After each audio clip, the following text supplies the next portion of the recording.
Você acompanha Jornal da Rede Alesp.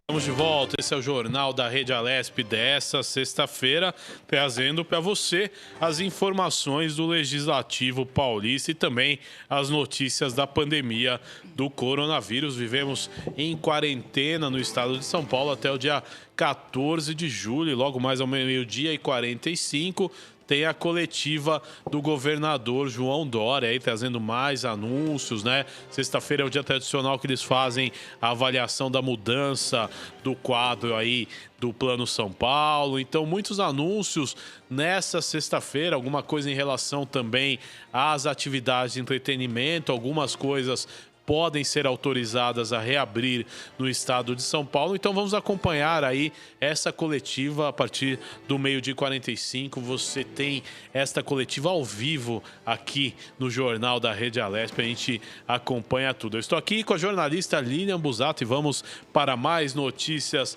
nessa sexta-feira. Vamos lá, Lilian. Vamos lá, né, Guga? Mais um bloco.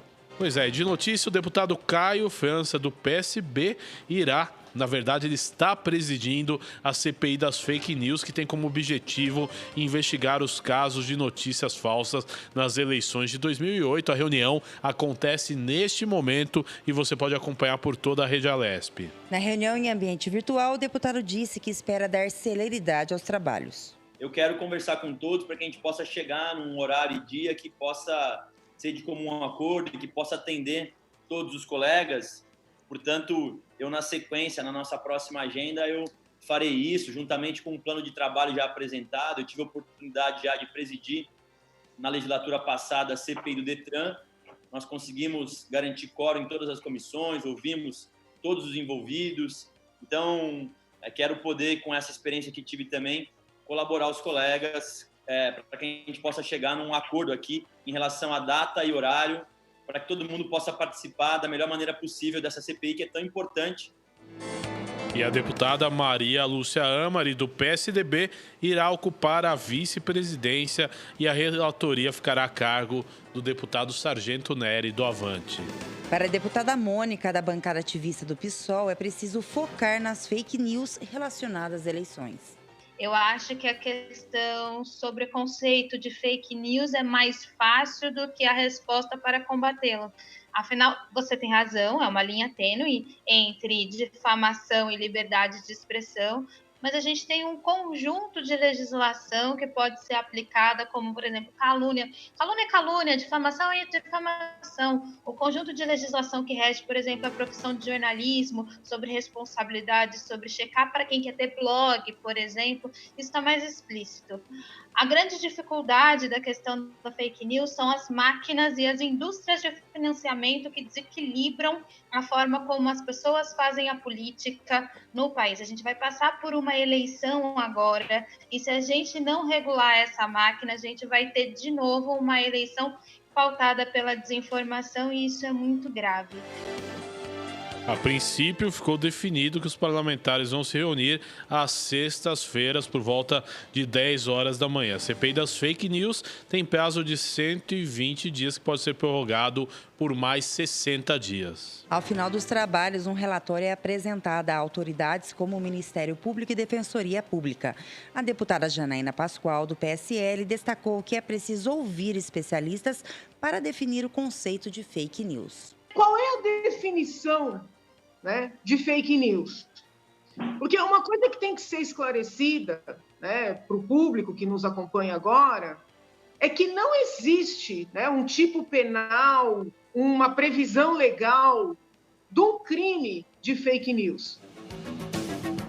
Tá aí, né, a palavra da deputada Janaína Pascoal. Você pode acompanhar a íntegra dessa reunião que acontece neste momento de forma online, de forma virtual, na Rede Alesp. Você entra lá no nosso canal no YouTube e pode acompanhar simultaneamente com o nosso jornal. E vamos de notícia Nessa sexta-feira, o governo de São Paulo, por meio da Sabesp e a Prefeitura de Ilhabela, anunciaram a assinatura do contrato para a prestação de serviços de água e esgoto no município. O acordo prevê investimentos de 193 milhões de reais para ampliar a oferta de água, além da coleta e do tratamento de esgoto. Após São Sebastião, Caraguatatuba e Ubatuba, Ilhabela fecha o ciclo de contratualizações no litoral norte pelos próximos 30 anos. As principais obras estão previstas já nos primeiros 6 anos do contrato, e o que resultará em índices de cobertura de água e esgoto de 98%. Até 2022, a expectativa de investimentos é que quase 67 milhões de reais em abastecimento e pouco mais de 74 milhões de reais em sistema de esgoto, somando 141 milhões de reais no montante previsto. Vamos lá, esse é o Jornal da Rede Alesp, informações do Parlamento Paulista e conferindo aí várias notícias, né? Vamos conferir aqui mais algumas notícias no Jornal da Rede Alesp desta sexta-feira, você acompanhando tudo sobre o Parlamento Paulista. E vamos aqui a mais uma notícia. O Estado de São Paulo começa a multar as pessoas e os estabelecimentos comerciais que não respeitaram o uso de máscaras de proteção. Já era hora, né, Lilian? Não, é sim, Guga. E as multas ainda variam entre R$ 524 para a população e R$ 5.000 para estabelecimentos comerciais. Também há a previsão de multa de R$ 1.380 se o estabelecimento comercial não tiver afixada algum informativo sobre a obrigatoriedade do uso. E o governo de São Paulo publicou no Diário Oficial uma portaria que estabelece como deve ser feita a fiscalização pela vigilância sanitária. Além de um aviso na entrada, o responsável deve verificar a forma respeitosa se alguém usando incorretamente a máscara. Quem passar sem máscara e for abordado por fiscais deve informar o nome completo, CPF e endereço. E se não pagar a multa, o CPF vai para a lista de devedores do Estado. A vigilância sanitária também recebe denúncias de estabelecimentos que não estejam cumprindo alguma das determinações do uso de máscara de proteção, através do telefone 0800 771 3541.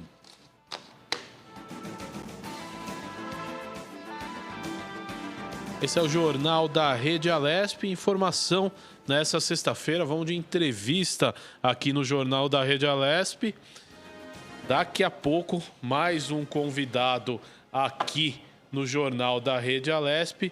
Vamos que vamos aqui com notícia do Parlamento Paulista. Você não perde nada, várias coisas acontecendo de forma online. E vamos que vamos aqui com mais uma notícia, Lilian. Veja só, a Caixa Econômica Federal começou com auxílio do pagamento emergencial de R$ 600 na poupança digital, que permite o débito de contas por meio do cartão virtual. Quem quiser sacar ou transferir esse valor para outra conta deve esperar até o mês que vem. Tem direito para receber tanto a primeira quanto a segunda e a terceira parcela os aniversariantes dos meses de julho e agosto, que recebem a primeira parcela do auxílio emergencial, que se cadastrou entre os dias 27 de maio e 16 de junho. Já a segunda e terceira parcelas serão pagas também para quem recebeu no mês de maio. Para quem está cadastrado na Bolsa Família, o saque da terceira parcela já está disponível desde o dia 30 de junho. Ele foi liberado de acordo com o dígito final do número de identificação social. Pois é, notícias aqui no Jornal da Rede Alesp. Você acompanha tudo com a gente aqui, as notícias do Parlamento Paulista. Nessa sexta-feira, muita coisa acontecendo de forma online. E você acompanha tudo aqui com a gente pelo nosso canal no YouTube e muito mais. Vamos de entrevista agora no Jornal da Rede Alesp. O Jornal da Rede Alesp agora vai conversar com a médica cardiologista, né, Lilian? A doutora Fernanda Mangione. Bom dia, doutora Fernanda. Obrigada por ter aceito o convite para participar do nosso programa, do nosso jornal, né? Bom dia, um prazer, obrigada pelo convite. Doutora Fernanda, explica para o telespectador e para nós por que as pessoas que possuem problemas cardíacos são consideradas grupos de risco, né, ao contágio da Covid-19. Perfeito. Então, são dois motivos principais, né? Como todo mundo sabe, o coração, ele é o principal órgão do nosso organismo, né? Então, para combater qualquer tipo de infecção, a gente conta muito com o coração funcionando bem.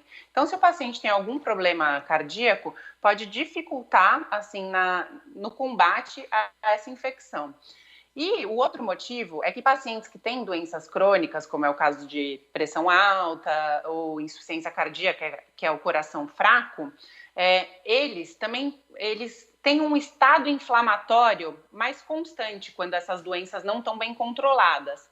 E nós sabemos que o coronavírus, ele também causa uma inflamação muito importante. Então, se somam esses dois fatores e pode ter infecção mais grave o paciente que tem essas doenças.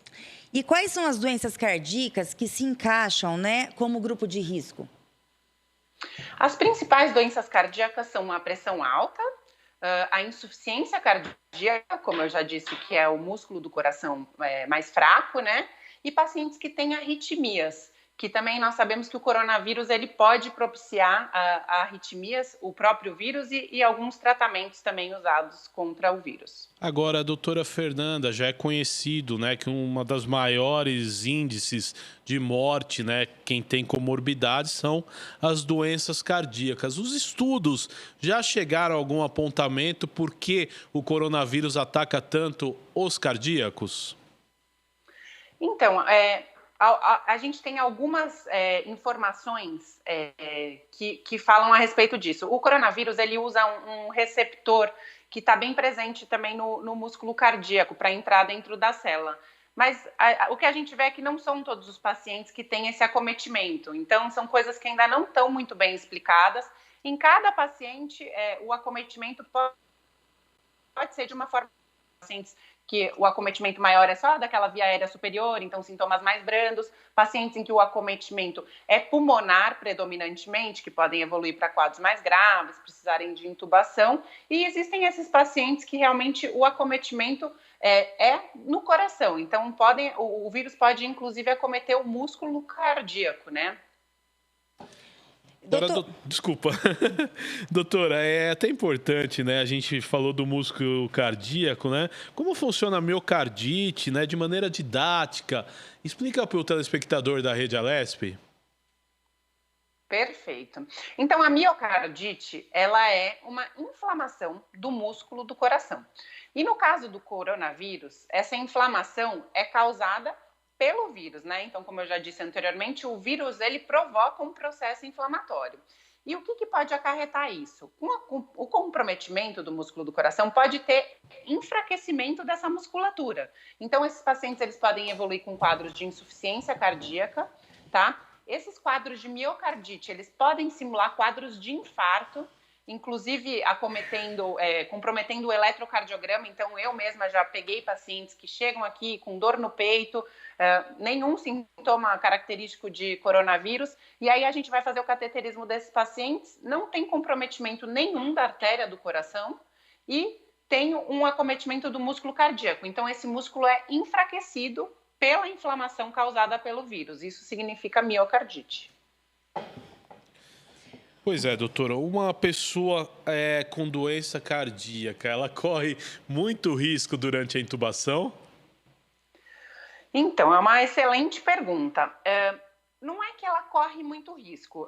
O raciocínio ele vai por dois lados, né? O porquê que esse paciente está precisando ser intubado? Então, provavelmente porque ele tem um quadro pulmonar grave, né? Então, somado quadro pulmonar grave com quadro cardíaco grave, aumenta-se sim o risco. E além disso, a gente sabe que a intubação, o que acontece? A gente faz pressões positivas, né, no pulmão, para o pulmão expandir e o paciente conseguir ventilar bem.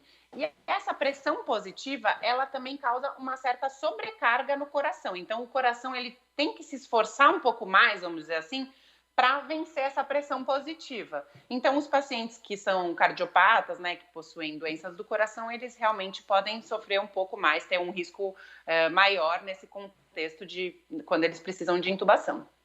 Ô, doutora, no caso de pessoas saudáveis, né? Como o vírus pode impactar no sistema cardiovascular? E existe alguma possibilidade de desenvolvimento da doença cardíaca após a infecção do Covid-19?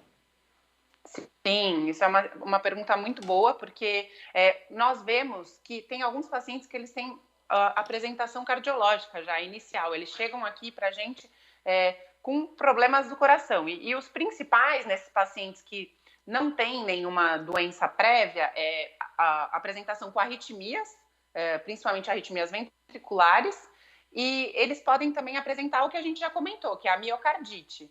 E em raros casos, esses pacientes eles podem se apresentar como infarto mesmo, obstrução de artérias do coração, que a gente vê que as outras artérias do coração não têm doença, né? Não tem gordura, aterosclerose, que é essa doença mais crônica, e pode ser só uma obstrução de uma artéria levando ao infarto.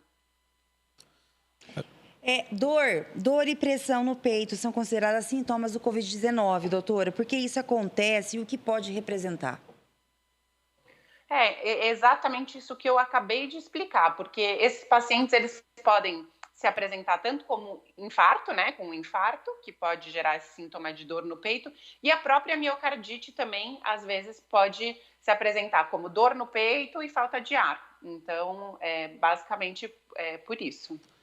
Agora, doutora, com a pandemia, né, cresceram muitos casos aí de mortes em casa através de mal súbito, porque num primeiro momento as pessoas ficaram com medo de ir a hospitais e acabavam não dando, né, um valor real para os sintomas, né, principalmente aí dores no peito, né, mal-estar. É importante a gente esclarecer, até como uma forma de prestar serviço para a população, que não é isso, né, tem que ir nos primeiros sintomas, né? Perfeito. Nós, da Sociedade Brasileira de Hemodinâmica e Cardiologia Intervencionista, nós fizemos uma campanha, inclusive, que se chama Campanha Coração Alerta, que é exatamente para alertar as pessoas a procurarem o pronto-socorro aos primeiros sinais e sintomas de infarto. Então, um paciente que está sentindo uma dor no peito, uma dor que um tempo um pouco mais prolongado, passou de 10, 15 minutos, uma dor de forte intensidade, uma dor que nunca sentiu antes, esse paciente ele precisa procurar o pronto-socorro. Porque nos casos de infarto agudo, o tempo até a realização do cateterismo ou até de receber a terapia medicamentosa adequada, ele é muito relevante. Então, a gente fala sempre que tempo é músculo. Quanto mais tempo a artéria do coração passa fechada, mais músculo esse paciente perde. E se o músculo do coração morre, o coração fica enfraquecido e, inclusive, pode levar a complicações mais graves, como arritmias e morte. Agora, doutora Fernanda, é importante, né, a gente esclarecer também os sintomas da doença cardíaca. Às vezes são confundidos, por exemplo, com problemas estomacais, crises de ansiedade e também, às vezes, dores musculares. Como eu sei diferenciar que o problema é cardíaco? Essa resposta ela nem sempre é muito fácil, ainda mais nesse contexto atual que nós estamos vivendo, como você mesmo disse, muitos pacientes eles se apresentam com crise de ansiedade. E o paciente pode ter sintomas muito parecidos com o de infarto, como dor no peito, falta de ar. Mas o que chama atenção? No infarto, essa dor, que nem eu expliquei, é uma dor de forte intensidade. Geralmente, os pacientes eles referem que parece que tem alguém sentado em cima do peito. Ela pode irradiar para a mandíbula, braço esquerdo, vir acompanhada de suor frio, falta de ar, náusea, vômitos. Então, a minha orientação é a seguinte: se você estiver sentindo uma dor que você nunca sentiu antes, você está achando que aquele negócio não está certo, o ideal é procurar o pronto-socorro. porque a chance de você ter qualquer complicação por uma doença cardíaca é muito maior do que a chance de você se contaminar com o coronavírus indo para o hospital, entendeu? Então, não procurar o serviço médico é a pior coisa que se pode fazer quando você está tendo um infarto. Então, dor no peito forte, não tá legal, procure o pronto-socorro. Agora, doutor, é importante também a gente esclarecer, a maioria dos hospitais tem separação do atendimento. Então, a população, ela geralmente, quando tem um sintoma cardíaco ou qualquer outra doença, não vai ter contato com o suspeito da síndrome gripal, né, doutora? Perfeito. Os hospitais, a grande maioria deles, tem desenvolvido uma estrutura muito boa, né, exatamente para evitar que isso aconteça, né, que pacientes que vêm ao hospital por qualquer outro motivo se contaminem com o vírus. E o infarto, ele é uma emergência cardiológica. Então, se você chegar no hospital queixando de dor no peito, provavelmente você já vai ser direcionado para realizar um eletrocardiograma imediatamente numa sala isolada, e a partir do eletrocardiograma, você, se estiver realmente tendo infarto, vai ser direcionado para a sala de hemodinâmica para fazer um cateterismo, que é uma sala como se fosse um centro cirúrgico, com tudo estéreo, tudo limpo, e no hospital todo mundo bem preparado, né, com máscaras, higiene constante das mãos, com paramentação adequada. Então, a chance de se contaminar pelo coronavírus nesse contexto é muito pequena. Agora, doutor, é importante, né, nesses tempos de pandemia, né, e um dos maiores grupos de risco é o cardíaco. Como eu devo fazer um check-up para ter o controle, para saber se eu já sou um cardíaco, não sou, quais os meus riscos, qual o check-up inicial que deve ser feito e também de quanto em quanto tempo ele deve ser revisado, doutora? Perfeito. Então, o que nós sabemos é que existem fatores de risco para a doença cardiovascular, né, para as doenças do coração. E os principais fatores de risco que nós conhecemos é a pressão alta. Então, sempre que for ao consultório médico, medir a pressão, né, que é uma coisa bem simples, bem básica. E diabetes, colesterol alto, pacientes que são obesos, sedentários, pacientes que fumam. Então, nesse check-up, deve sempre ser realizado um exame físico, né, com medida da pressão arterial, solicitados esses exames laboratoriais, que é a glicemia para diagnosticar diabetes ou não, o perfil lipídico, né, para a gente ver se tem colesterol alto ou não, o peso, a altura, e a partir daí podem ser solicitados exames mais específicos. Pacientes que têm mais idade, acima de 50 anos, já devem fazer esse check-up com uma rotina maior. Se são pacientes que só têm a idade, mas não têm nenhuma doença, esse check-up ele pode ser feito anualmente. Provavelmente o médico vai pedir um teste ergométrico, um ecocardiograma, para avaliar todas essas questões. Agora, se o paciente é mais novo, não sente nada, não tem nenhum antecedente familiar, esse check-up ele pode ser feito de uma forma de 2 em 2 anos. Isso vai variar muito de médico para médico. Agora, doutora, é importante também, né, outros fatores desse assunto, doutora, o infarto, ele vem relacionado a outras doenças, por exemplo, como hipertensão, diabetes, elas chegam antes ou ele pode chegar sozinho? Uma outra questão é, clinicamente, quando a gente detecta que o indivíduo é sedentário? Então, a sua primeira pergunta é que geralmente os fatores de risco eles costumam vir antes do infarto, porque é a partir desses fatores de risco, da pressão alta, do diabetes, do colesterol, que começa a iniciar um depósito de gordura nas artérias do coração, tá? E aí, essa placa de gordura, ela se instabiliza, forma um coágulo e vem a gerar o infarto. E você perguntou sobre o sedentarismo. Isso, clinicamente, como a gente faz o diagnóstico? O paciente sedentário é o paciente que não faz atividade física, né? Basicamente isso. É um paciente sedentário, o paciente que não faz atividade física. E a atividade física, a recomendada, mínima, básica, é pelo menos 3 vezes por semana, 30 minutos de atividade física moderada. Então, o paciente que não faz atividade física nenhuma, ele é considerado sedentário. Doutora, para encerrar a entrevista, eu gostaria que a senhora deixasse aí dicas, né, para a população, para ela poder aí se precaver, né, em relação ao coronavírus, mas com foco, né, esse grupo de risco, os cardíacos. Perfeito. Então, como a gente já comentou, cuidar dessas doenças de base, como pressão alta, diabetes, colesterol, parar de fumar, isso é o ponto imprescindível, né? Além das medidas que nós estamos cansados de saber, né, que é isolamento social, higiene constante das mãos, evitar tocar no rosto. E atividade física é uma coisa bastante importante, se manter bem hidratado, bem alimentado, dormir bem.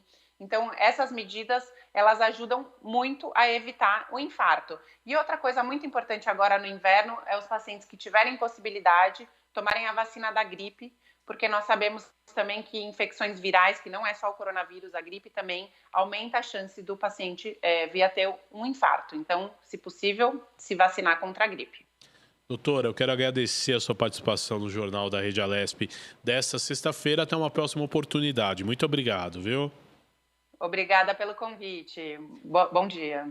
Falamos de doenças cardiovasculares e os grupos, né? Que é um dos grupos de risco nesta pandemia do coronavírus, aqui no Jornal da Rede Alesp desta sexta-feira. Agora vamos de outra entrevista aqui. O Jornal da Rede Alesp conversa agora com Sebastião Serafim, presidente do Conselho Superior da FEUC. Ele nos fala sobre o ensino à distância. O nosso contato é por telefone. Muito bom dia, João Serafim, tudo bem? Bom dia, Sebastião. Seja bem-vindo ao Jornal da Rede Alesp. Obrigada por ter aceito aqui nosso convite. Ok, bom dia a todos. Está escutando a gente, Sebastião? Sim. Ô, Sebastião, você poderia explicar para a gente um pouco sobre o EAD, apesar das pessoas já conhecerem, né, esse sistema que hoje é o único que os alunos estão conseguindo para poder receber o ensino em casa, né? E eu também queria saber como vocês conseguem avaliar o aluno de forma não presencial. Ok. Bem, a questão do EAD no Brasil, o ensino à distância, eu acho que foi assim conduzido de forma não muito profissional. Ou seja, quando o EAD veio para o Brasil há mais de 10 anos, as grandes universidades, elas pensavam em custo, reduzir custo. E os alunos, por consequência, também necessitavam de sem transporte, custos menores de mensalidades, também foram aderindo, né, devagar a esse novo modelo, né? Embora, porque, veja só, o MEC avaliou o EAD esses anos passados com baixo nível, né? Ele não é positivo perante as grandes universidades. A USP, por exemplo, demorou tanto para começar a praticar, né, o ensino no EAD. Então, eu vejo que ele foi colocado de forma errada. Portanto, eu penso que uma nova modelagem tem que remodelar todo o projeto de EAD no Brasil para que ele se torne mais viável, mais fácil, né? E tudo isso, eu acredito, porque no mundo inteiro é uma nova forma. O EAD, não só por conta da pandemia, mas ele já vinha sendo muito disseminado, né? E de forma bem positiva, né? Então, eu penso que o Brasil agora, com a pandemia, ele vai avançar, né, no sistema e vai conseguir melhorar.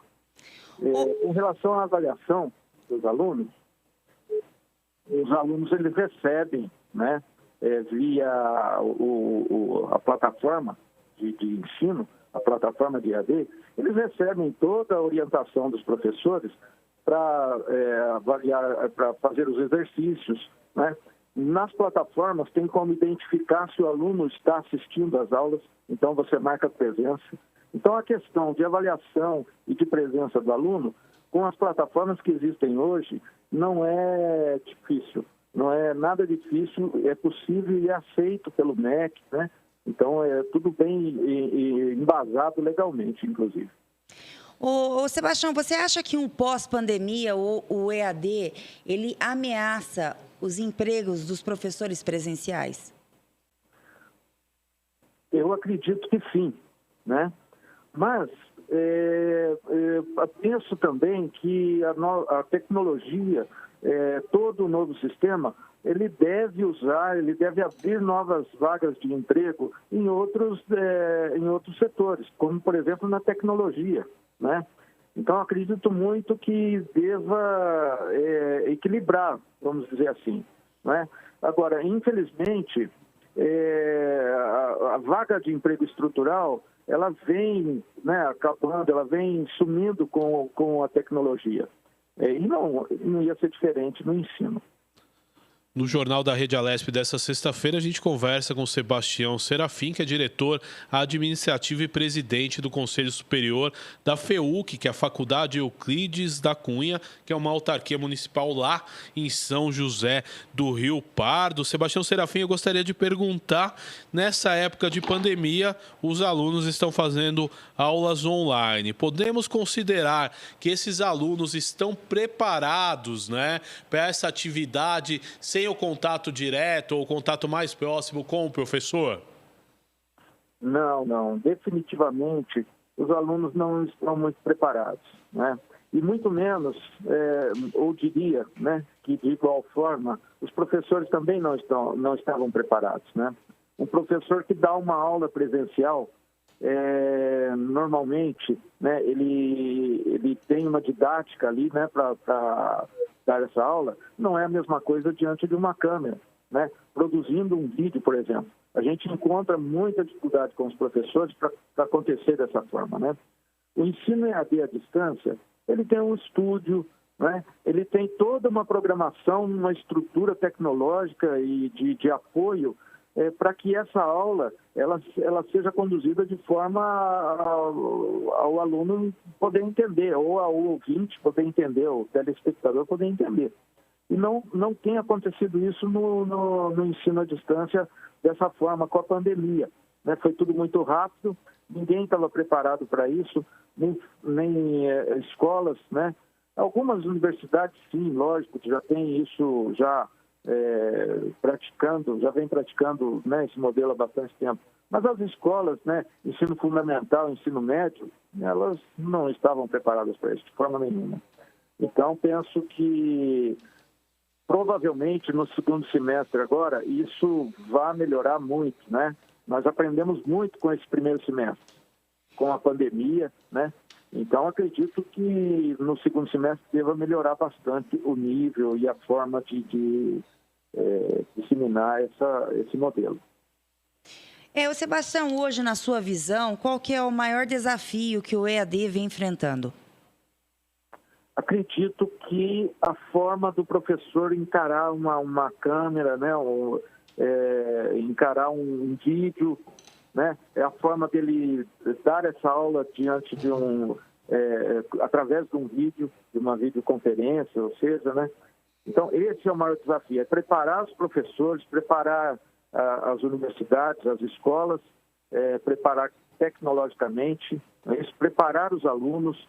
Então, o maior desafio é esse, mas acredito que o tempo vai nos ajudar. Sem dúvida nenhuma, nesse próximo semestre, né, nesse último semestre do ano, acredito que as coisas vão melhorar bastante. O professor, por favor, dê pontos para a gente positivos e negativos do EAD. Ponto positivo é a questão de atingir muita gente, né? Você atinge de forma igualitária o Brasil todo, praticamente, né? Generaliza, assim. Essa é uma forma positiva. Para conteúdo, por exemplo, você consegue colocar muito mais conteúdo, você consegue focar no que você está estudando. O aluno, por exemplo, consegue focar no que está estudando, né? Dependendo da dedicação dele. Acredito até que depende do tempo, onde as coisas vão se encaixando e o aluno vai entendendo que ele precisa se dedicar mais.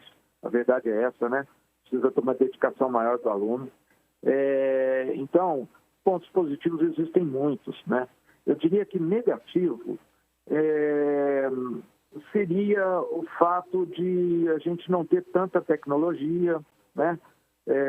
Não estar preparado totalmente para esse novo modelo, né? Então, o fato de não ter o contato com o professor, aluno e professor, alunos e alunos, né? Esse seria realmente um ponto negativo, mas acho que dá para superar. Agora, professor, seria interessante, né, se o senhor puder traçar um cenário aí da expectativa de como será o novo normal em relação ao ensino à distância e também ao próprio ensino superior. O que nós podemos esperar aí desse período que nós passamos? O que vem pela frente? Bem, não volta mais do jeito que era, né? Essa inovação, ela veio para ficar, né? Então, acredito, nas universidades, no curso superior, está mais fácil, porque muitas universidades já vêm praticando o ensino à distância há vários anos. A dificuldade, acredito que no Brasil, a dificuldade hoje é o ensino médio, o ensino fundamental, né? O primário ali. Então, com as crianças, essa é a maior dificuldade, nós vamos ter que enfrentar essa dificuldade.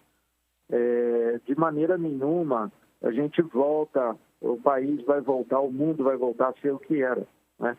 Por exemplo, a gente aprendeu bastante com a pandemia que o EAD, ele diminui custos razoavelmente. Além disso, ainda que o aluno e o professor não estejam juntos numa sala de aula, né? A gente consegue reunir muito mais gente, né? A gente consegue reunir muito mais alunos numa sala virtual, por exemplo, e independente de distância, independente de local. Então, o desafio, acredito, seja a tecnologia, né? A adaptação de uma pessoa, de um aluno, de um professor, em estar numa sala virtual, em participar de um vídeo, de uma videoconferência. Então, esse é o desafio maior. O projeto de EAD no Brasil, ele está muito avançado já, né? Então, é a questão só de adaptação e de prática. Na verdade, a gente vai ter que praticar para melhorar. Meu caro Sebastião Serafim, olha, eu quero agradecer a sua participação aqui no Jornal da Rede Alesp. Volte aí sempre que puder trazer novas informações aí para os nossos telespectadores e ouvintes. Muito obrigado, viu? Obrigada, Sebastião. E a gente fica à disposição. Muito obrigado em nome da FEUC, Faculdade Euclides da Cunha. Muito obrigado. Obrigada, Sebastião, e uma boa tarde. Muito obrigado, igualmente. Conversamos com Sebastião Serafim, da Faculdade Municipal FEUC, né, sobre o ensino à distância. Falamos aí sobre essas mudanças que a educação vem sofrendo. A FEUC, que é a Faculdade Euclides da Cunha, que é uma autarquia municipal de São José do Rio Pardo. Vamos continuando e temos, Lilian, mais entrevista no Jornal da Rede Alesp desta sexta-feira. Agora nós vamos conversar com a médica Cláudia Misorelli, especialista em acupuntura e dor. Ela nos fala aí sobre as práticas integrativas para a Covid-19. Doutora Cláudia, seja muito bem-vinda ao Jornal da Rede Alesp. Boa tarde, bom dia, né? Muito obrigada pelo verdade, convite. Ainda é bom dia por 2 minutinhos, né, doutora? Bom dia, doutora. Obrigada por ter aceito a entrevista para participar. Doutora, hoje já passamos 4 meses de pandemia aqui no Brasil, né? Como é que anda o uso das práticas integrativas e complementares em saúdes? Então, nós como acupunturistas, né, nós somos médicos, então fica muito para evitar aglomeração, para evitar essas coisas, e o maior contato, e pela necessidade que a gente teve de suprir o nosso corpo clínico, né? Os médicos acupunturistas, eles estão na linha de frente para ajudar no combate ao Covid, né?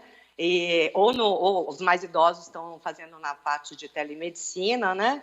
E aguardando para poder voltar, né? Nós, assim, temos que acolher o paciente, a gente tem que fazer, mas especificamente o agulhamento e o ambulatório no SUS, ele está parado.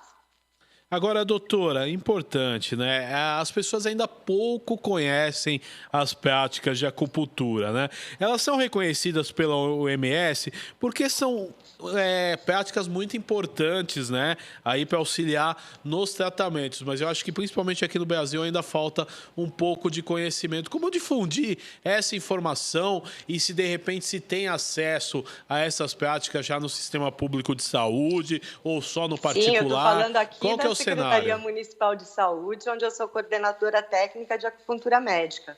Sim, eles têm, nós temos aqui na nossa cidade desde 2002 já, assim, inclusive com pronto atendimento, e agora faz uns 5 anos que começou o ambulatório de acupuntura médica, né? Então, assim, as pessoas têm acesso, procuram muito e gostam, estão sentindo falta, mas a gente tem que ajudar no tratamento do Covid também, né? Nós estamos, assim, fazendo assessoria para os servidores, porque muita gente teve medo né? Pensa, você está na linha de frente, às vezes as pessoas estavam com muito medo.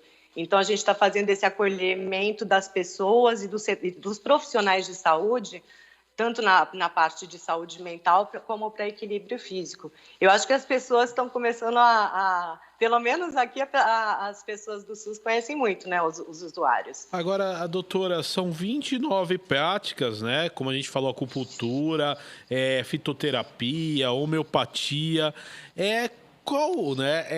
Quais os benefícios que todas essas práticas elas trazem aí, né? E vamos chegar num paralelo que eu gostaria de fazer em relação à Covid-19. Por quê? As pessoas estão em isolamento social e nessa hora afloram também situações aí de ansiedade, né? Preocupação. E essas terapias, elas são muito importantes aí como um fator também de ajuda a essas pessoas, né, doutora? Isso é um tratamento complementar e todas elas ajudam você a ter um atendimento, dar um atendimento integral do ser humano, né? Mente, corpo, espírito, tudo, né? A socialização, a meditação, procurar ajudar em tudo, todas, né? Agora a acupuntura, né, a medicina tradicional chinesa, né, qual que é o principal, né, benefício, né? Existe uma relação que cada ponto da acupuntura é uma parte do corpo, né? Eu gostaria que a senhora explicasse como funciona e na prática, né, quais os benefícios principais.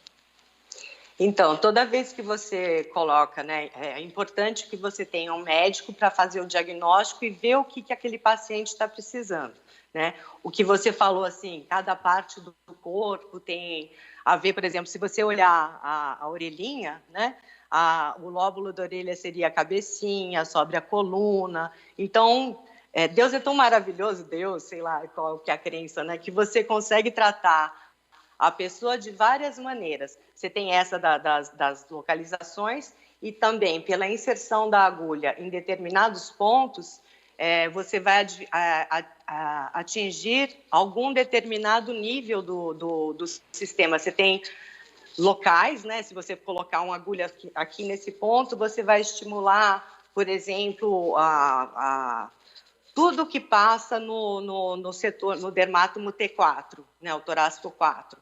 Qualquer ponto desses. Mas existem os tradicionais. Se você colocar uma agulhinha aqui, você tanto pode tratar uma dor de dente, ele é um ponto que rege a face, é um ponto que tira calor. Então, assim, é muito importante que o médico selecione aquilo que ele vai fazer para poder tratar melhor o seu paciente. Depende daquilo com que quadro que ele chega até nós, né?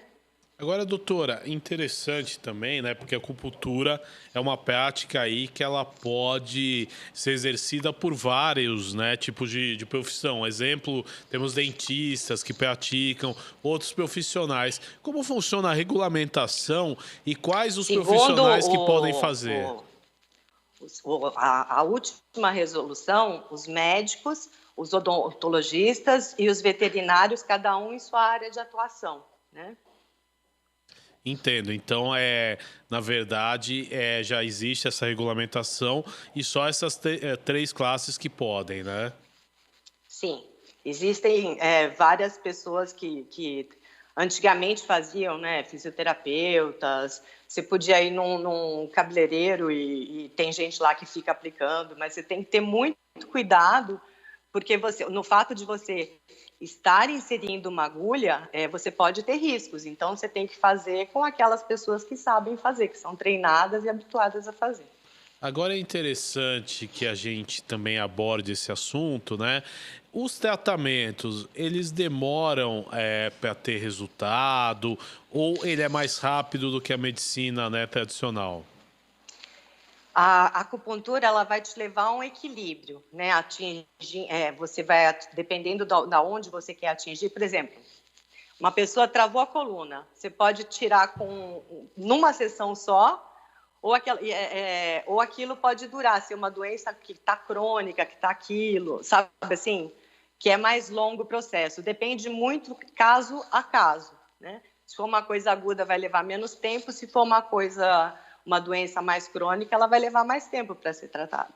Agora, doutora, ressaltando, né, a situação da Covid-19, muitas pessoas aí estão no grupo de risco, né, por vários fatores, comorbidades, mesmo a obesidade. Eu gostaria de saber no que a acupuntura ela pode auxiliar, e aí eu gostaria que a senhora também fizesse uma expansão, né, em relação à medicina integrativa. Quais outras, né, técnicas aí, a gente pode falar da fitoterapia e de outras técnicas, como a gente disse no início da entrevista, são 29 técnicas aí reconhecidas pelo SUS. Como elas podem diretamente ajudar no tratamento da Covid-19? Então, do que você está falando, fitoterapia tem algumas, sabidamente, algumas plantas que elas podem ajudar, por exemplo, a espinheira santa, no caso da gastrite, depende muito do conhecimento de cada área, eu posso falar muito da minha, né, assim, cúrcuma, pimenta esquenta, cúrcuma é boa para alimentação, então, assim, cada área ela pode contribuir. Hoje eu acho, assim, essencial a meditação, né? Porque a gente acorda dando graças a Deus que acordou, que é mais um dia, porque um dia por vez, né? Que a gente tem que passar. Então, Nossa Senhora, graças a Deus. Então, você tem que alongar, você tem que se cuidar, você tem que saber aquilo que você está comendo. A acupuntura, ela pode ajudar a tirar a ansiedade, porque a gente está vivendo um modo contínuo, né? Então, assim, o fato de você diminuir a ansiedade, você vai dormir melhor, porque as pessoas estão tendo distúrbio de sono, elas estão entrando na parte tem gente bebendo mais, tem gente comendo muito. Você falou na obesidade, o pessoal precisa de serotonina, né? Então, assim, não adianta só comer chocolate, ou comer doce, ou comer banana, que você vai ter os triptofanos e ajudar nessa parte a acupuntura ela pode ajudar nisso, a meditação pode ajudar nisso, né? As outras medicinas, a Ayurveda, a homeopatia, cada um deles tem um jeito de equilibrar. Então, assim, todas essas técnicas, elas são uma maneira de ajudar esse paciente a ficar mais integrado, mais equilibrado.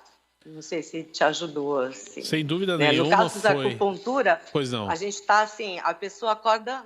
Peraí, deixa eu só... A pessoa acorda muito tensa, sem você perceber, você está todo duro, você está com uma mandíbula tudo travado.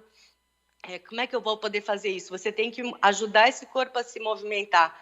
Então, você, com a acupuntura, tirando a dor, mais a meditação, fazendo os alongamentos, a pessoa aprendendo a fazer todas essas técnicas corretamente, ela pode ficar melhor, porque a gente, principalmente no caso do Covid, né, cada dia é o remédio da hora, não sei o que da hora, né? Ai, meu Deus, perdemos um amigo, ou você não pode, os jovens não podem ter relação com os seus colegas.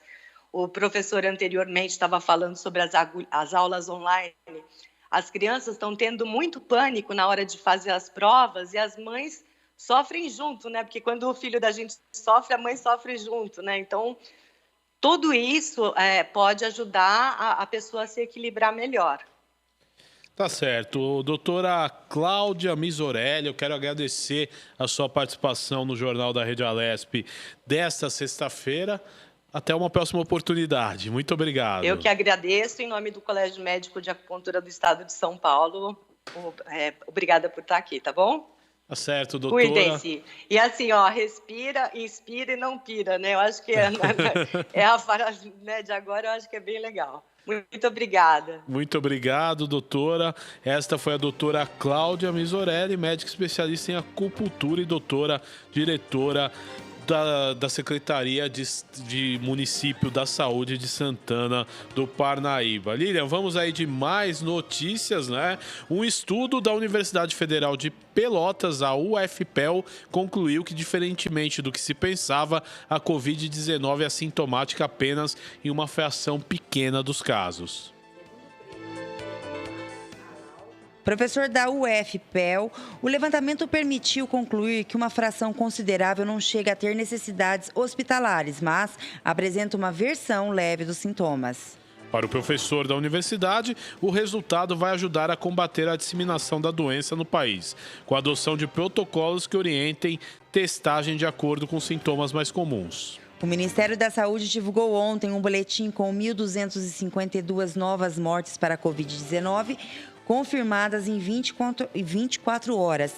Ao todo, o Brasil tem quase 1,5 milhão de casos confirmados de Covid-19 e soma 61.884 vítimas da doença. Tá certo, esse é o Jornal da Rede Alesp nesta sexta-feira. Você que nos acompanha pelo YouTube da Rede Alesp, agora rolando na programação da Rede Alesp também, no nosso outro canal e no canal da TV Alesp, a CPI das fake news. O deputado Caio Francis está nesse momento aí presidindo os trabalhos e o deputado Paulo Fiorilo do PT faz as suas considerações nesse momento. Você acompanha ao vivo aqui na Rede Alesp. O Jornal da Rede Alesp conversa agora com a empresária Georgia Roncon. Ela nos fala sobre as novas habilidades do mercado corporativo e as transformações que o mercado corporativo deve sofrer aí a partir da pandemia. Georgia, seja muito bem-vinda ao Jornal da Rede Alesp. Obrigada pelo convite de vocês. Boa tarde, Georgia. Boa tarde. Quem está falando é Lilian, tá? Muito obrigada por ter aceito o convite para participar do jornal. Ô, Georgia, o Covid-19, ele é um divisor, né? Ele acabou sendo um divisor de águas no cenário corporativo. Você poderia dar um cenário, uma visão geral sobre isso? Então, o Covid-19, ele mudou muita coisa, né? Primeiro, quem não estava preparado, é o que a gente diz, quando a maré baixa, começa a aparecer tudo, né? Então, as empresas que não estavam preparadas com fluxo de caixa adequado, com a equipe treinada adequadamente, que não tinha reserva financeira, já apareceu, né? Então, esse foi um problema. E o outro problema também é que já vinha vindo uma onda de tecnologia e inovação em que está sendo um divisor de águas, porque o Covid-19 está acelerando o processo. Então, a gente já vai ter que se adaptar muito mais rápido a algo que demoraria 2, 3 anos no mínimo, para a gente conseguir fazer essa adaptação. E as adaptações, assim, têm que ser feitas para ontem. Então, realmente, ele é um divisor de águas, tanto na parte financeira, né, quanto na parte de inovação, tecnologia e gestão em geral. Você acha que a gente pode tratar a crise como uma oportunidade para a gente evoluir como sociedade, né, e como ser humano? Ver o lado positivo disso? Tem um ditado oriental que fala, um provérbio, né, oriental que fala assim: bons tempos criam homens fracos, né? Vamos falar homens e mulheres mais fracas. E os que criam tempos difíceis. E os tempos difíceis criam homens e mulheres mais fortes, que criam tempos bons. Então, assim, juntando com a pergunta que você fez primeiro, Lilian, a questão de divisor de águas, e é uma oportunidade, sim, para a gente evoluir como sociedade e como seres humanos. Nessa parte do Covid, a gente consegue ver uma colaboração muito grande das pessoas se juntando em sociedade, por mais que a gente tem essa distância física. Então, ela é uma oportunidade para a gente ser cada vez mais humano, cada vez mais um cidadão do bem, e a colaboração, observamos que está acontecendo em todos os aspectos, né, entre empresas, entre pessoas, e isso é bem legal de se ver, essa oportunidade da evolução que a gente está tendo num período tão curto de tempo. Agora, Georgia, quais as aptidões que esse novo profissional, e aí eu já englobo, né, em todas as categorias corporativas, ele deve adotar a partir de agora? Eu vou falar que algumas aptidões, elas são tanto para os profissionais quanto para os empresários e empreendedores, quem está no mercado, né? A primeira é a resiliência. Quando começou o Covid, acho que para todo mundo parecia uma cena de filme. Assim, o que está acontecendo aqui, né? E com o tempo, o tempo rápido, porque o Covid tá precisando de um tempo rápido, gerou uma resiliência. Então, quem mais rápido teve essa resiliência, a capacidade de se reinventar, tanto o profissional, o colaborador de uma empresa, um líder de uma empresa, quanto o empresário ou o empreendedor, ele saiu na frente. Então, essa, assim, de longe, eu acredito que seja a primeira, é a resiliência. Depois, a responsabilidade, sabe? Puxar para você a responsabilidade. Já vinha a onda, como a gente já mencionou antes, da inovação e da tecnologia que o Covid está acelerando. Então, quando foi todo mundo para home office, o que as empresas e as equipes começaram a ver? Poxa, eu tenho que ser responsável, porque se eu não for responsável, se eu sou empresário ou empreendedor, minha empresa quebra, e se eu sou um colaborador, a empresa não precisa de mim. Então, assim, gerou uma responsabilidade mais rápida, que já vem acontecendo com as startups, as empresas, principalmente voltadas para tecnologia e inovação, com essa verticalização sai do modelo tradicional para verticalizar. Então eu converso com o meu gestor de forma mais rápida, eu mostro o resultado, e isso me gera uma responsabilidade de mostrar por que eu estou aqui, para que eu vim. Então isso é bem interessante, está acontecendo. Então esse é o segundo, já passamos pela resiliência, responsabilidade, flexibilidade, né? Aquele empresário, aquele colaborador que não era flexível, agora começou a ter que ser, né? Muda de hábito rápido, muda de postura rápido para conseguir alcançar o resultado rápido, seja o resultado de manter o ponto de equilíbrio ou de manter a empresa dentro de uma reserva financeira, que é o caso de alguns setores que estão nesse cenário mais de crise, e outras empresas estão fazendo o oposto, elas estão subindo, né, nesse cenário. Porque a crise, ela gera os dois lados. Então, eu tenho que fazer rápido para sair na frente. É interessante de ver, porque eu estou tendo essa experiência pessoal eu trabalho em 3 frentes hoje, e em 2 frentes estão subindo e uma frente está descendo. Então, você tem que ser muito rápido e muito flexível. Comunicar, né? Como é que eu me comunico? A capacidade de se comunicar bem. Agora, através de uma conferência pelo Zoom ou de uma ferramenta de Teams, como é que eu faço isso, né? Então, você aprende até a se comunicar melhor, tanto falando ao vivo numa conferência, porque não tem o seu corpo falando junto, né? Quanto digitando. Então, essa capacidade de se comunicar também teve que ser melhorada rapidamente por todos para não gerar ruídos de informação desnecessários. Indo para outro, empatia, né? Isso, nossa, de longe eu estou achando o mais interessante nessa época do Covid, que é a capacidade de se colocar no lugar da outra pessoa e de ter esse sentimento de ajuda, né?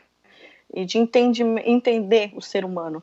Então, a gente precisa, porque como a gente falou, algumas empresas estão subindo, outras estão descendo, e tem os clientes no meio disso tudo, tem os colaboradores no meio disso tudo, tem famílias que dependem da sua empresa. Então, como é que faz isso acontecer, né? Então, você tem que ter esse feeling muito bem aguçado para conseguir sair também e deixar um ambiente o mais estável possível, que é isso que a gente precisa, né?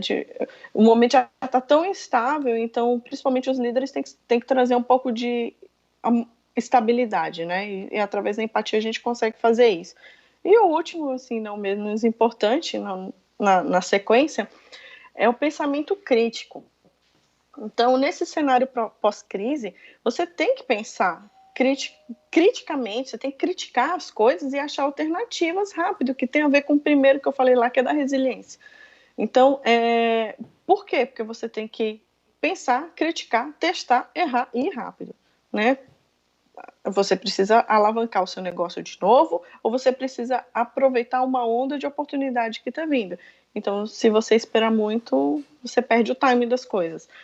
Então, essas habilidades que eu falei, eu vou até só enumerar de novo, porque foram algumas, que é resiliência, responsabilidade, flexibilidade, se comunicar bem, empatia e ter esse pensamento crítico, eu acredito que tanto para líderes, quanto para empresários e empreendedores, quanto para colaboradores, ela é fundamental nesse período para você sair de um ponto A e para um ponto B e melhorar também como profissional e como gestor. Ô Jorge, você acha que a horizontalização corporativa ela também está relacionada com importantes habilidades no cenário pós-pandemia? Sim. A horizontalização ela já é uma onda que vem acontecendo em vários países, mas com as empresas mais voltadas, até então, mais voltadas para tecnologia e inovação. E ela, sim, é uma habilidade importante, principalmente quando você trabalha em home office, né? Alguns jogos de times e de composição de equipes, você tem que fazer de forma mais horizontalizada para conseguir resultados. Então, esse modelo tradicional nem sempre dá certo quando a equipe é mais enxuta, que muitas empresas tiveram que fazer isso, equipes enxutas e rápidas. E sim, é uma das habilidades importantes, é uma habilidade muito importante e que, principalmente no Brasil, a gente está aprendendo a lidar com ela, né? Como eu falar horizontalmente com a minha equipe, e ser colaborativo. É bem interessante o que está acontecendo, é histórico, então, e é um divisor de águas, né? A gente nunca mais vai conseguir ser o mesmo depois do Covid.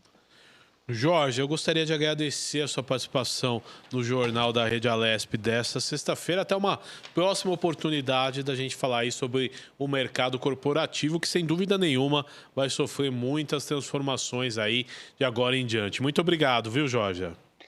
De nada. Boa tarde para todos e eu que agradeço a participação. Tchau, tchau.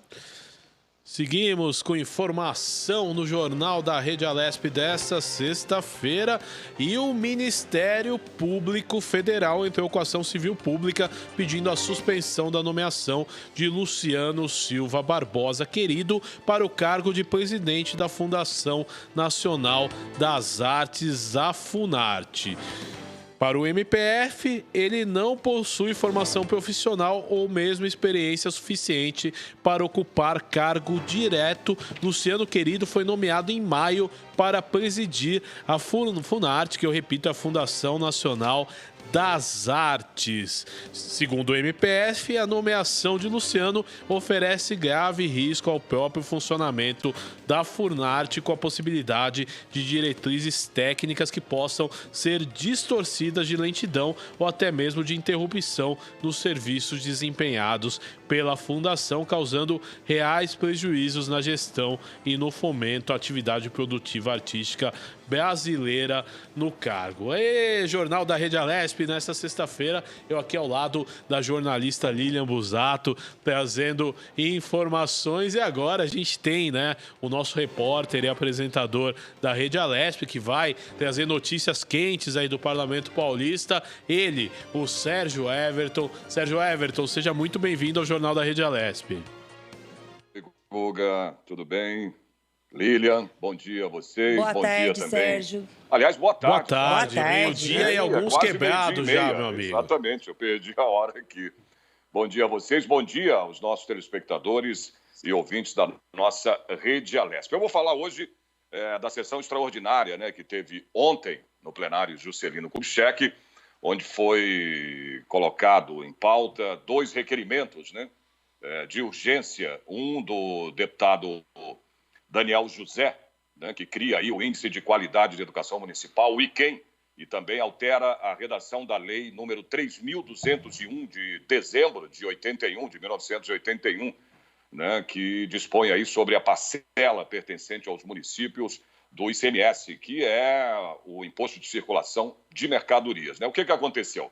Esse requerimento do deputado Daniel José, ele não foi aprovado, não teve um quórum, né, suficiente para a aprovação do projeto, não, do requerimento para o projeto, né, requerimento de urgência para que ele seja encaminhado às comissões urgentemente.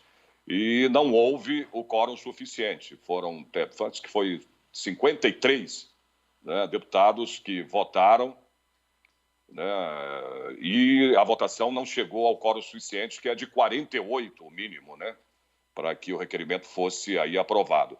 E teve também o requerimento de urgência do deputado Dalben, né, o projeto de lei, o 461 do deputado Disseu Dalben, de 2019, que altera aí o artigo 8º da lei número 12.799 de janeiro de 2008, né? Esse projeto, ele dispõe sobre a suspensão, né, dos efeitos da inclusão do nome de pessoa física ou jurídica, né, no cadastro informativo dos créditos não quitados de órgãos e entidades estaduais, que é o chamado CADIM, né? Esse projeto, deputado, esse requerimento, né, para o projeto foi aprovado ontem, né, na reunião extraordinária do plenário, em ambiente virtual, né, e ele recebeu aí, dos 53 deputados, 52 deles votaram, né, deu voto sim a favor do requerimento de urgência, e um só deputado se absteve, né, dessa votação. Então, o que acontece? Acontece o seguinte: a partir de agora, os dois projetos, na realidade, eles continuam tramitando, né, aí na casa. Só que o projeto do deputado Dalben, que é o 461, que eu acabei de falar agora, de 2019, né, ele vai agora para o Congresso de Comissões, que acontece agora na segunda-feira, né, na segunda-feira próxima agora.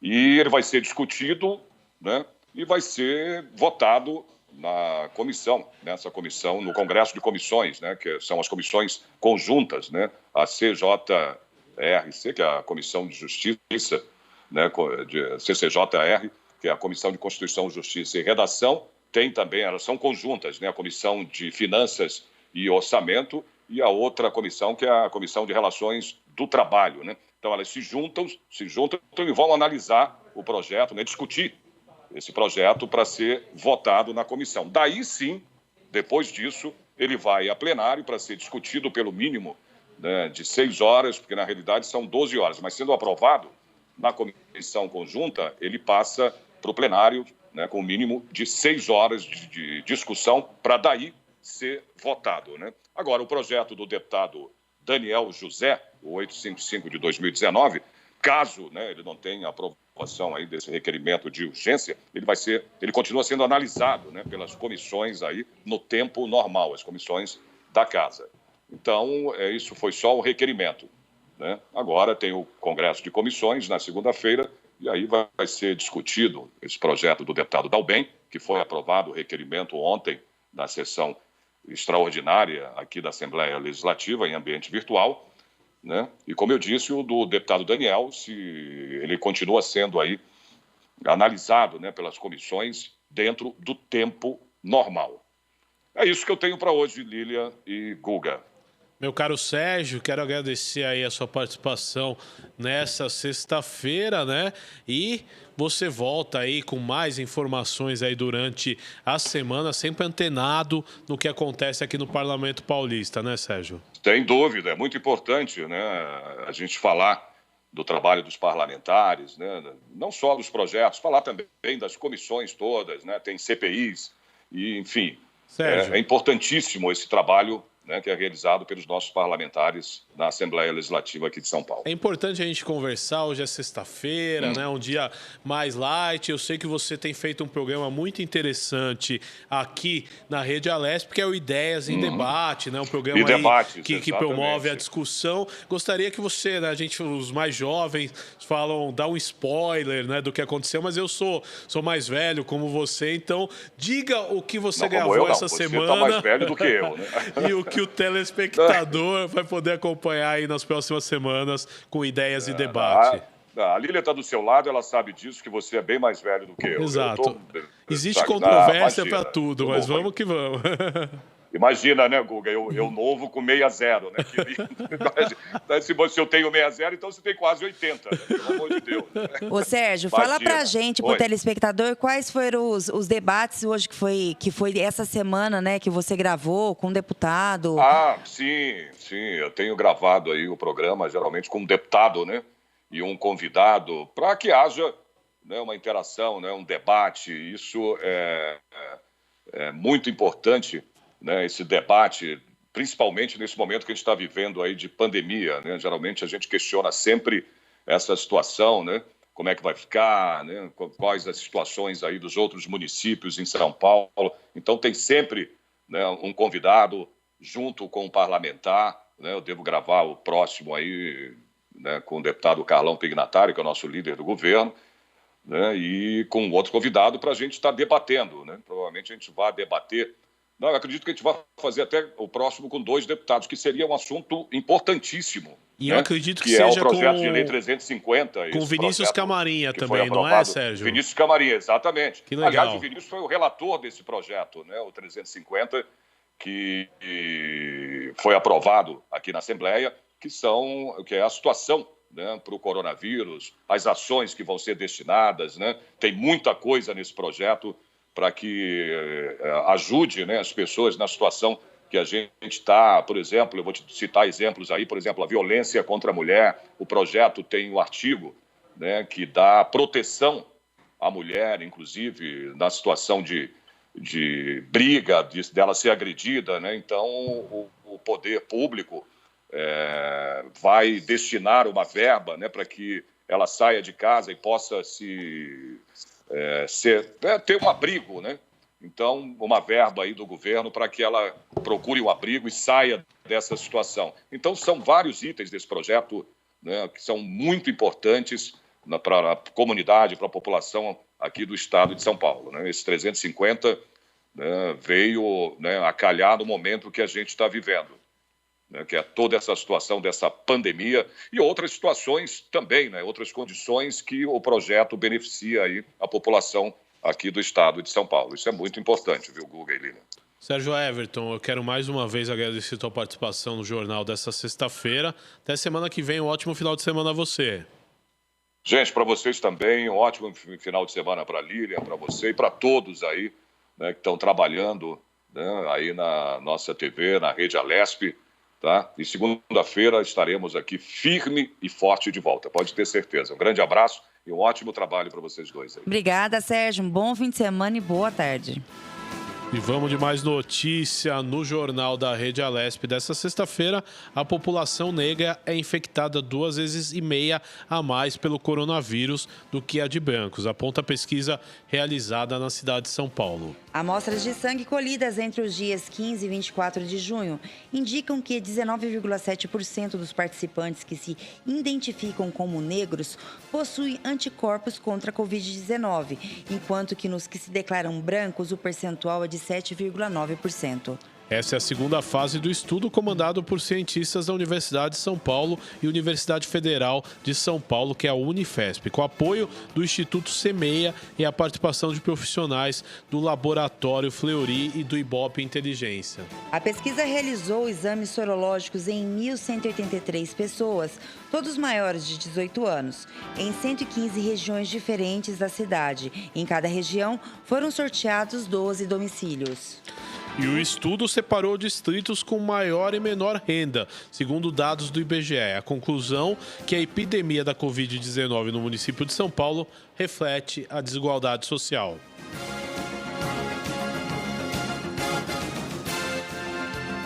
E agora você confere outro destaque que marcou o noticiário desse segundo bloco do Jornal da Alesp. O estado de São Paulo começa a multar pessoas e estabelecimentos comerciais que não respeitem o uso de máscaras de proteção. As multas variam entre R$ 524 para a população e R$ 5.000 para estabelecimentos comerciais. Também há previsão de multa de R$ 1.380 se o estabelecimento comercial não tiver afixado um informativo sobre a obrigatoriedade do uso, né? E Lilian, isso é muito interessante, né?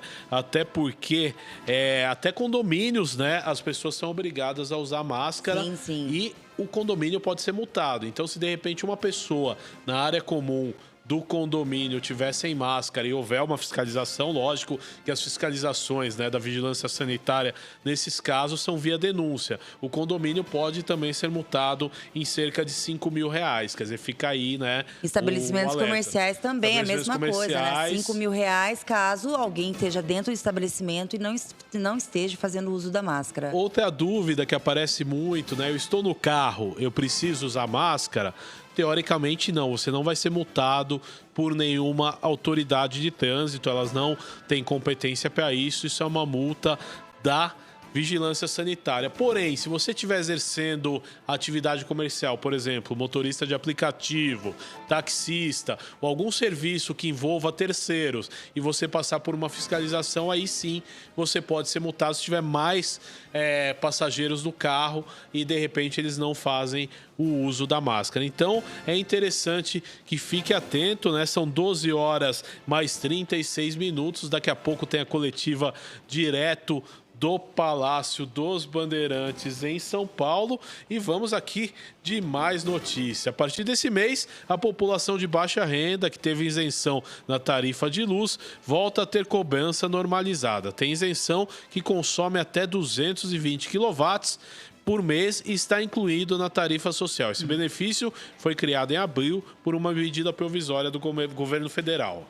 Essa medida custou um valor estimado de R$ 900 milhões aos cofres públicos e faz parte das ações do governo no combate à crise decorrente do novo coronavírus. A população beneficiada por essa isenção já tem descontos no valor final da conta de luz prevista em lei. Ela varia entre 10% a 65% de desconto de acordo com o consumo de energia, ou seja, quanto menor o consumo, maior será o desconto. Outra medida feita pela Agência Nacional de Energia Elétrica foi proibir que as empresas locais cortem o fornecimento de energia elétrica por falta de pagamento. Essa medida, que venceria em 23 de junho, foi prorrogada até o dia 31 desse mês. Bem, estamos para entrar logo na coletiva, né, Exato, Guga? a coletiva acontece dentro de instantes, são 12 horas e 38 minutos. Daqui a 7 minutos acontece essa coletiva no Palácio dos Bandeirantes. Eu vou dar um giro, né, pela agenda da Assembleia Legislativa, os eventos que estão acontecendo nesse momento. Você acompanha pela Rede Alesp a reunião da CPI das Fake News, né, presidida pelo deputado Caio França. É a primeira reunião. Como a gente comentava até com Jeremias, né, Lilian, anteriormente, é uma CPI que é muito esperada aqui no Legislativo Paulista, até porque são discussões, né, que tem tomado, né, um vulto nacional, seja no Senado, seja uma CPI que tem no Congresso Nacional. É um dos grandes assuntos que são discutidos ultimamente. Temos também, já rolou, né, a reunião da Comissão de Assuntos Metropolitanos, onde eles analisaram 13 itens. Essa reunião já acabou, teve a presidência do deputado Carlos César, do PSB. Essa reunião já aconteceu.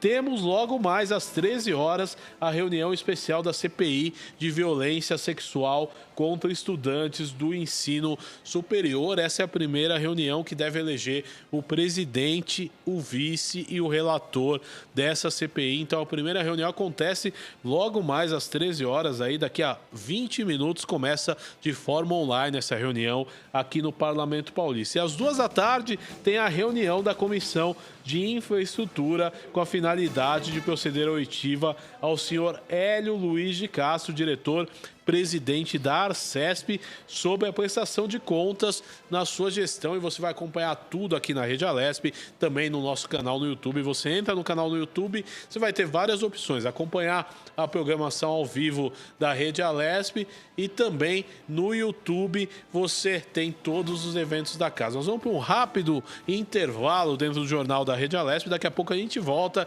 e dentro de instantes, né, Lília, a coletiva do governador do estado com muito mais informações. Vamos lá, a gente já volta. Até já.